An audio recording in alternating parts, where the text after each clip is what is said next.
Washington is one of Hollywood's most powerful, magnetic and sexy leading men.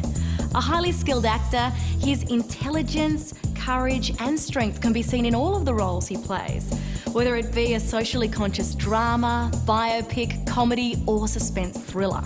A gifted actor, his success has done a lot to expand the range of dramatic roles given to African-American actors and actresses. Denzel was born in Mount Vernon, New York in 1954. The son of a Pentecostal minister and a beautician, after graduating from high school, he enrolled in university to pursue a career in journalism. But after performing in student theatre productions, he caught the acting bug, and so after graduation, moved to San Francisco, where he won a scholarship to study at the American Conservatory Theatre. When I first started acting in college, the first class I took was a Shakespearean sort of acting workshop class. Especially in the States, it's sort of approached with that reverence of, oh yes, this is what acting in theatre really is, you know, all of that sort of thing. After studying at the American Conservatory for only 1 year, Denzel left in search of acting work. With his handsome looks, powerful presence and acting versatility, it wasn't long before he started landing TV roles. His first acting job was on the telemovie Wilma, and was particularly significant as it was on set that he met his wife-to-be Pauletta, with whom he now has 4 children. But his big break came in 1982 on the popular TV hospital drama St. Elsewhere, which he starred in for its full 6-year run. During this time, Denzel dabbled in film. His breakthrough performance came playing anti-apartheid activist Steve Biko in Richard Attenborough's Cry Freedom, for which he was nominated for Best Supporting Actor at the 1988 Academy Awards. He didn't win that year, but 2 years on he would win the Best Supporting Actor Oscar for his superb portrayal of a courageous runaway slave called Trip in the Civil War drama Glory, starring opposite Matthew Broderick and Morgan Freeman. People tell the story that they know, you know, and I can't necessarily expect whites in Hollywood to know stories of blacks, you know, and even Ed was willing to say, you know, we know the basic history, but we don't know the inside of the culture and the real, you know, nuts and bolts of it. So that's, you know, where like Morgan Freeman and myself, we kind of added those elements to make it more realistic. Winning an Academy Award often has a major impact on an actor's career. But how did it affect Denzel's day-to-day life? I still have to put out the garbage every day in the house. But it's an honor to know that your peers recognize your work, you know, that you belong to the club, as it were. In 1992, Denzel Washington would play one of his most critically acclaimed roles in Spike Lee's Malcolm X, a part that he'd actually wanted to play ever since he began acting training. His powerful performance as the Black nationalist leader earned him his 3rd Academy Award nomination. Malcolm X transformed Denzel's career. Not only did he go on to name his son Malcolm, but the role instantly turned him into one of Hollywood's most respected actors. Offers came flooding in, and he even turned down the chance to play Martin Luther King Jr. because he didn't want to be typecast. But taking on such heavy emotional performances also had a negative effect. You know, after having done Malcolm X, I really didn't want to make another film because I didn't have any energy. But he found the energy somewhere, and in 1993 appeared in 3 films.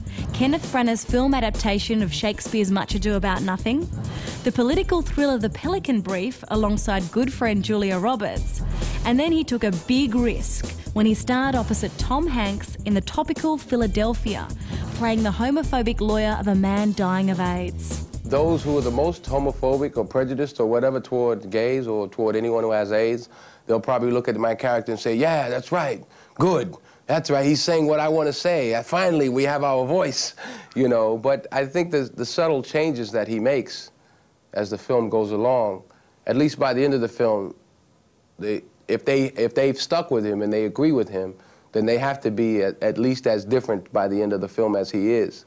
You know, at least willing to maybe rethink their way of thinking. His thoughtfulness has been a central theme in most of Denzel Washington's role choices, And although a lot of his films have centred on stories that challenge people's opinions and views of the world, he also sees the benefit in making movies that simply aim to entertain. A lot of people go to the movies just to feel good, to feel happy. So movies that make them feel good and happy are equally as important. You know, I mean, I'm in the film business. I lead somewhat of a luxurious life, so what's important to me is not necessarily important to some guy who's hacking away with a shovel or cleaning the streets for 12 hours a day. He doesn't want to know from hard times when he goes to the movies. He wants to see, you know, the pretty girl or whatever and escape. A string of successful entertainment-focused films followed, including Virtuosity, Courage Under Fire and He Got Game, which saw Denzel reunite again with director Spike Lee. He also starred alongside Gene Hackman in the military thriller Crimson Tide, which marked the start of a professional collaboration with director Tony Scott, who would go on to direct many more Denzel films. We know each other. I know how he works, he knows how I work. So far, 4 films, I've had a great time every time with Tony. In 1999, Denzel starred opposite Angelina Jolie, playing a paralysed detective in the thriller The Bone Collector, which gave him a slightly different challenge than what he was used to. I played some challenging individuals and parts in my days, but this is the most unique challenge, definitely physically. I've never had my tools taken away from me, the ability to express and to move and to turn my head. All of those things were frustrating at times. I mean, the actor's body is his instrument, his tool. So to have 3% of that, 90-some-odd% of that taken away, you have to sort of act with your soul. Denzel Washington received wide critical acclaim for his next role in The Hurricane. He dug deep both physically and emotionally to tell the real-life story of the boxer Reuben Hurricane Carter, who spent 20 years in jail on false triple murder charges. A very physically demanding part. Director Norman Jewison challenged Denzel, who worked out for an entire year with a boxing trainer so that he could nail the role. He put me on the spot. You know, he sort of challenged my competitive spirit a little bit, ego, if you will.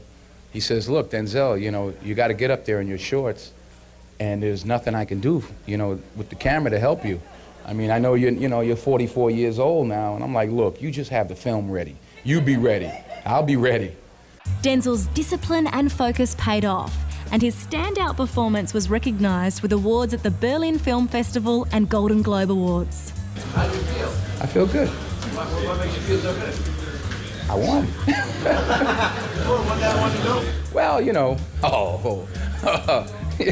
is that what I said? Well, look, I mean, 10 years ago, I was standing here in this building for Glory, and it was a good night. It's a good night again, and hopefully in a couple of months it'll be another good night. So. Although many believe he unfairly missed out on a second Academy Award for his outstanding work in The Hurricane, he didn't have to wait long. Instead, winning the Best Actor Oscar for 2001's Training Day, in which he played Detective Alonzo Harris opposite an inspired Ethan Hawke. I just loved it. I thought it was a great part for Denzel. I was kind of excited to watch him play a character this complicated. Not only was the character complex, but it was very different for Denzel, as it was one of the first times he was playing a bad guy, and he loved being naughty. It's freer, you know. It's sexier. It's like the things you want to do and say, but you can't. Now at the top of his acting game, Denzel needed a new challenge. But where to go to from here?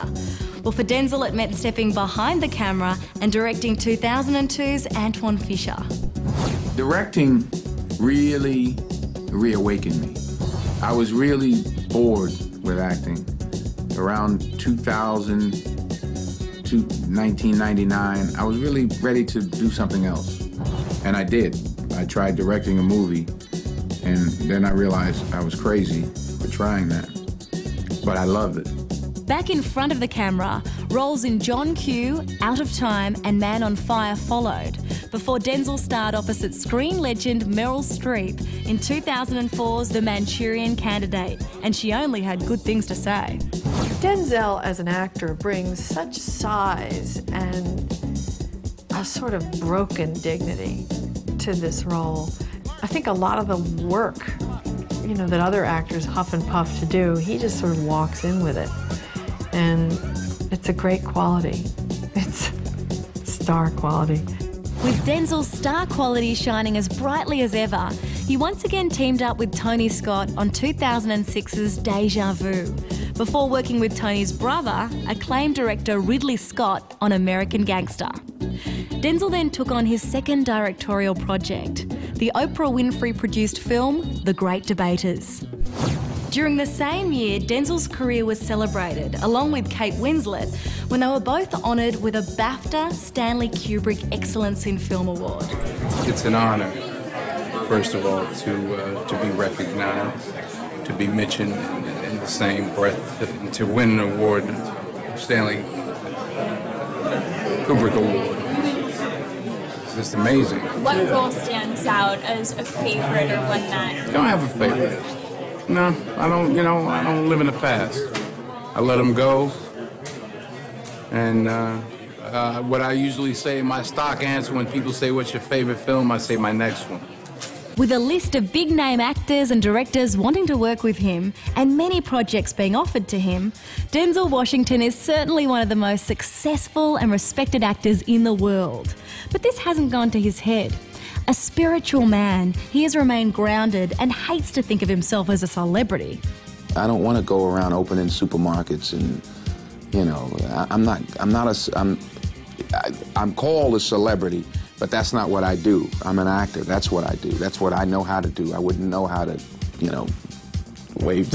I mean, I know how to do that because I've done it, but I mean, it's just not, I never studied to be a celebrity. I studied to be an actor.